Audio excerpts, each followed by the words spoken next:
Çin Komünist Hükümeti'nin Uygurlara yönelik kitlesel kültürel soykırımı adım adım hızlandırdığı bir dönemde Uygur Özerk Bölgesi Parti Komitesi Sekreteri Ma Xingrui, edebiyat ve sanat alanlarındaki sözde Çin ulusunun büyük canlanışının simgesi Sincan bölümünün yazılmasına katkıda bulunmaya çağırdı.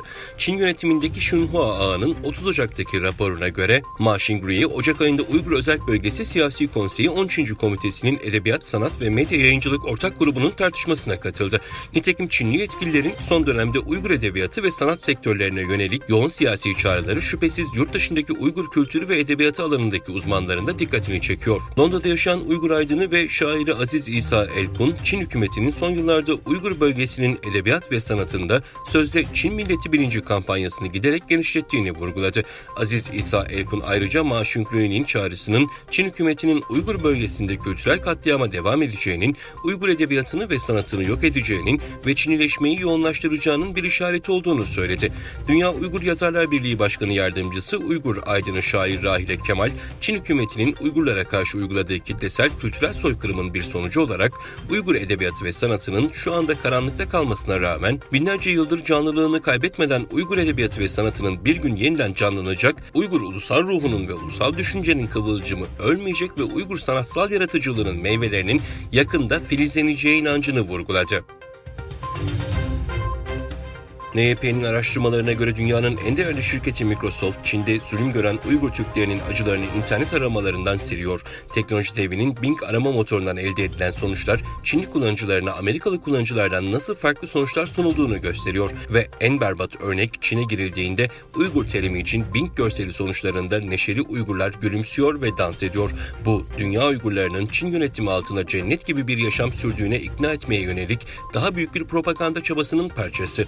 ABD'de Uygurlar için yapılan bir araştırmanın sonuçları baskı ve acıdan bahseden haberlere bağlantılar ve Çin hükümetini protesto etmek için etnik grubun bayrağının gök mavisi renginde maske takan Uygurların görüntülerini gösteriyor. Çin'in Türkiye'deki Büyükelçiliği 5 Şubat'ta Gulca katliamı ile ilgili bir açıklama yayınlayarak 27 yıl önce yaptığı insanlık dışı katliamı inkar etti ve katliamı anma eylemlerini ve Doğu Türkistanlı örgütleri karalamaya çalıştı.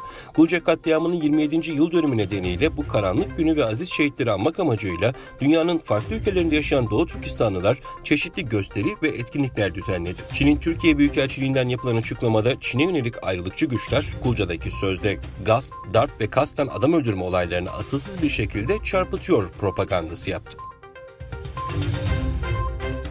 Hollanda merkezdeki istihbarat kurumu Salı günü yayınladıkları bir raporda devlet destekli Çin bilgisayar korsanlarının geçen yıl Hollanda Savunma Bakanlığı'nın dahili bilgisayar ağına sızdığını açıkladı. Reuters'ın haberine göre Hollanda Askeri İstihbarat ve Güvenlik Servisi, Genel İstihbarat ve Güvenlik Servisi kısıtlamalarıyla bilinen kurumlar, bilgisayar korsanlarının bakanlık ağı içindeki faaliyetlerini gizleyen sofistike bir kötü amaçlı yazılım geliştirdiklerini söyledi.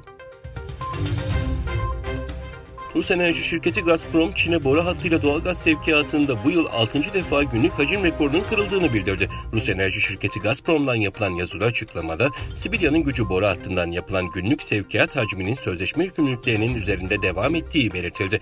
Açıklamada Sibirya'nın gücü boru hattıyla sevk edilen doğalgazın miktarına ilişkin bilgi paylaşılmadı. Gazprom, Çin'e 2023'te 22,7 milyar metreküp gaz sevkiyatı gerçekleştirmişti.